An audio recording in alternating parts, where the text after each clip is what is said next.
नमस्कार मित्रों, Atul IAS academy के यूट्यूब चैनल पर आप सभी का बहुत बहुत स्वागत है। मेरा नाम आस्था शर्मा है। चलिए आज की अभ्यास सीरीज़ के करंट अफेयर्स एमसीक्यू प्रश्न हम स्टार्ट करते हैं। प्रीलिम्स 2023 मई में आने वाला है, तो उसी के रिगार्डिंग करंट अफेयर से जो भी रोज़ की जो भी न्यूज़ आती है, जो भी खबर आती है, उससे क्या संभावित प्रश्न प्रीलिम्स के लिए बन सकते हैं, तो उसी के रिगार्डिंग ये एमसीक्यू सीरीज़ आपकी स्टार्ट की गई है, ताकि खबरों से प्रश्न की भी प्रैक्टिस करें और अगर ऐसा कोई क्वेश्चन प्रीलिम्स में आता है तो आप उसे ज़रूर सॉल्व करें। और किस तरीके की टेक्निक्स हैं जो यूज़ कर सकते हैं, गैस वर्क है जो यूज़ कर सकते हैं, जिसको करके आप प्रश्न जो हैं वो सॉल्व कर सकते हैं, वो सारी बातें भी हम साथ साथ यहाँ पर आप लोगों के लिए डिस्कस करते हैं। चलिए हमारे पहले एमसीक्यू प्रश्न की ओर बढ़ते हैं। 2023 में शंघाई सहयोग संगठन की अध्यक्षता किस देश के पास है? चीन, रूस, भारत, उज्बेकिस्तान। तो इसका सही उत्तर है विकल्प सी, भारत। इसकी व्याख्या की ओर बढ़ते हैं। 2023 में उज्बेकिस्तान ने समरकंद में भारत को 8 सदस्यीय शंघाई सहयोग संगठन की घूर्णन अध्यक्षता सौंपी थी। यानी जो भी 8 देश इसमें हैं, उनमें घूर्णन यानी एक रोटेशन में ये अध्यक्षता जाती है। तो पहले ही किसके पास थी? उज्बेकिस्तान के पास थी। तो उज्बेकिस्तान ने ये भारत को सौंप दी 2023 में। तो अभी फ़िलहाल भारत इसकी अध्यक्षता कर रहा है। एससीओ के 8 पूर्ण सदस्य हैं, जिनमें 6 संस्थापक सदस्य हैं। चीन, कजाकिस्तान, किर्गिस्तान, रूस, तजाकिस्तान और उज्बेकिस्तान। भारत और पाकिस्तान 2017 में पूर्ण सदस्य के रूप में शामिल हुए थे। अभी जो शंघाई कोऑपरेशन ऑर्गेनाइजेशन है, सहयोग संगठन है, इसके जो सदस्य हैं, इन पर सवाल आ सकता है कि कौन कौन से सदस्य हैं। अब आप सोच रहे होंगे कि इन सारे देशों को कैसे याद रखें, तो हम इनको याद रखेंगे मैप से। ठीक है, अगर आप मैं यहाँ पर प्रॉपर मैप बनाकर नहीं बता पाऊँगी, थोड़ा सा रिप्रेजेंटेशनल मैप बना देती हूँ आप लोगों के लिए कि यहाँ पर भारत है, यहाँ पर पाकिस्तान है। आप भी अपने एक मैप को खोल के एक बार बाद में देख लेना। यहाँ पर रशिया है, रशिया सबसे बड़ा है। पास ही में यहाँ पर ये 4 देश हैं जो इनके नाम एक जैसे हैं, कजाकिस्तान, किर्गिस्तान, तजाकिस्तान और उज्बेकिस्तान। और रूस तो हमारा हो गया, और पाकिस्तान और भारत। तो इस तरीके से आप इनको याद कर सकते हैं मैप के थ्रू। भारत, पाकिस्तान, रूस, कजाकिस्तान, किर्गिस्तान, तजाकिस्तान और उज्बेकिस्तान। तो इस तरीके से ये 8 सदस्यीय समूह है शंघाई सहयोग संगठन। तो इस तरीके से आप इसे मैप के थ्रू याद कर सकते हैं। बाकी आप अपना खुद का मैप खोलकर वहाँ पर इनको अच्छे से देख लें कि कौन कौन सा देश कहाँ पर है। बस ये है कि 8 के 8 आस पास में ही है, और ये अपना सहयोग बढ़ाने के लिए इन्होंने ये संगठन बनाया है। चलिए हमारे अगले प्रश्न की ओर बढ़ते हैं। प्रश्न नंबर 2, बुमचू उत्सव के संदर्भ में निम्नलिखित कथनों पर विचार करें। बुमचू उत्सव कला एवं संस्कृति से सवाल आप लोगों के लिए लाया गया है, ताकि अगर ऐसा कोई सवाल आए तो आप उसे सॉल्व कर सकें। ठीक है, तो बुमचू का अर्थ तिब्बती में पवित्र जल का बर्तन होता है। ये प्रतिवर्ष चंद्र कैलेंडर के पहले महीने के 15वें दिन नागालैंड में तिशिदिंग मठ में आयोजित किया जाता है। ये एक अलौकिक घटना की याद दिलाता है जो चौग्याल चौगदा नामग्याल के तहत हुई थी। अब यहाँ पूछा है कि कौन से कथन सही है, तो यहाँ पे जो दूसरा कथन है वो गलत है, पहला और तीसरा सही है, इसलिए हमारा विकल्प सी सही है। तो यहाँ पे नागालैंड लिखा हुआ है, जबकि इसका सही उत्तर है सिक्किम।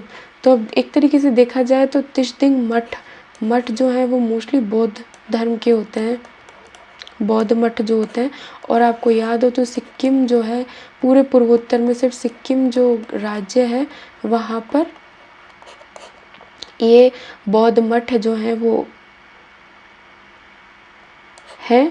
तो इसीलिए ये यहाँ पर आप थोड़ा सा गैस वर्क कर सकते थे कि नागालैंड की जगह सिक्किम आना चाहिए था, क्योंकि बौद्ध मठ वहीं पर ही है। तो इस तरीके से जैसे 2 गलत हुआ, 2 गलत होते ही यहाँ पे ये तीनों गलत हो गए और हमारा उत्तर सी निकल कर आ गया। चलिए हम बुमचू उत्सव के बारे में और जानकारी ले लेते हैं कि बुमचू उत्सव क्या है। ये प्रतिवर्ष चंद्र कैलेंडर के महीने में 15वें दिन मनाया जाता है।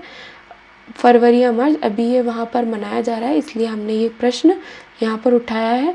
ये पश्चिम सिक्किम में ताशीदिंग मठ में आयोजित किया जाता है। बुमचू का अर्थ हमने जान ही लिया, पवित्र जल का बर्तन। विशेषता क्या है? पवित्र जल से भरे हुए बर्तन के खुलने पर केंद्रित है कि एक बर्तन होता है पवित्र जल का, उसको खोलते हैं इस उत्सव के दौरान, जिसको आने वाले वर्ष के भाग्य का सूचक माना जाता है कि ये जो बर्तन खुलता है तो ये मानते हैं कि इसमें से हमारा भाग्य जो है वो निकल के आया और ये भाग्य का सूचक माना जाता है। ठीक है। इतिहास क्या है? ये चोग्याल चोगदा नामग्याल जो शासनकाल था उस दौरान एक अलौकिक घटना हुई थी, उसको याद दिलाता है। और ये त्यौहार पूरे सिक्किम और पड़ोसी देशों जैसे भूटान और नेपाल के भक्तों को आकर्षित करता है। चलिए हमारे अगले प्रश्न की ओर बढ़ते हैं। हाल ही में खबरों में रहे स्पेशल वस्त्रों रूपी अकाउंट SVRA क्या है? तो ये हमारा अर्थव्यवस्था से संबंध में जो है ये सवाल है।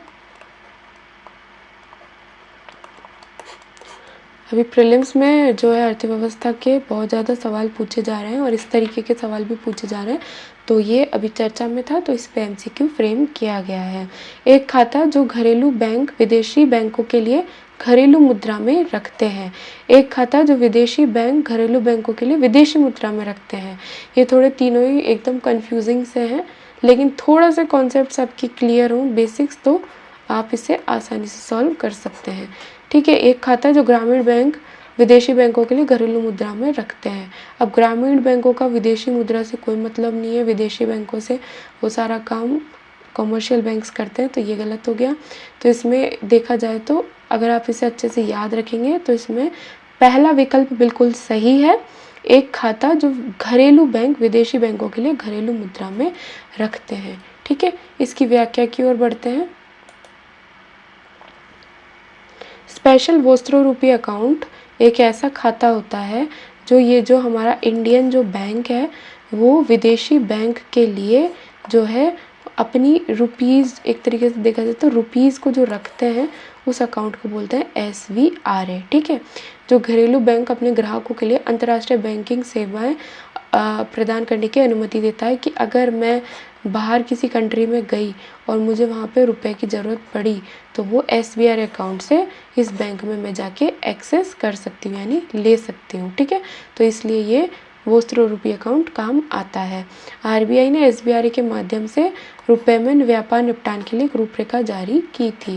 रुपए के अंतर्राष्ट्रीयकरण के लिए अन्य पहले कौन कौन सी है? पहली तो ये खुद ही हो गई, दूसरी है रुपए में सीमा पार व्यवहार और मुद्रा विनिमय समझौते।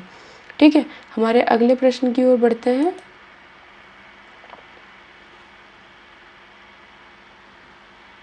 प्रश्न नंबर 4 है, स्मार्ट मीटर के संबंध में निम्नलिखित कथनों पर विचार करें।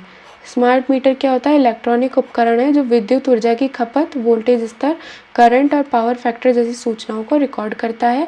यह मीटर खपत व्यवहार की अधिक स्पष्टता के लिए उपभोक्ता और सिस्टम की निगरानी और ग्राहक बिलिंग के लिए बिजली आपूर्तिकर्ता को सूचना देता है। ये उन्नत मीटरिंग इंफ्रास्ट्रक्चर AMI समाधान का एक हिस्सा है जो उपभोक्ताओं की बिजली के उपयोग को दिन के अलग अलग समय में रिकॉर्ड करता है और इसे ऊर्जा आपूर्तिकर्ता को भेजता है।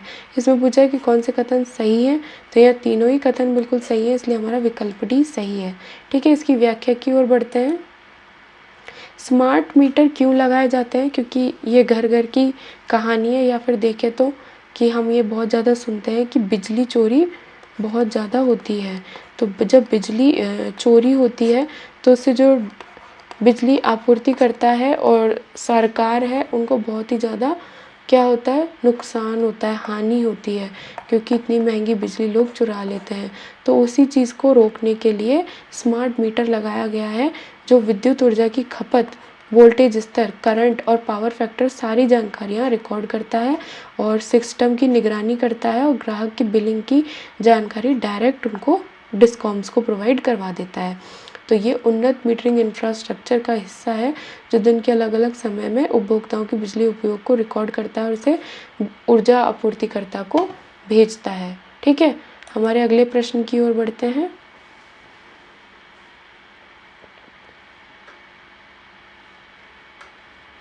पीएम मित्र योजना के संबंध में निम्नलिखित कथनों पर विचार करें।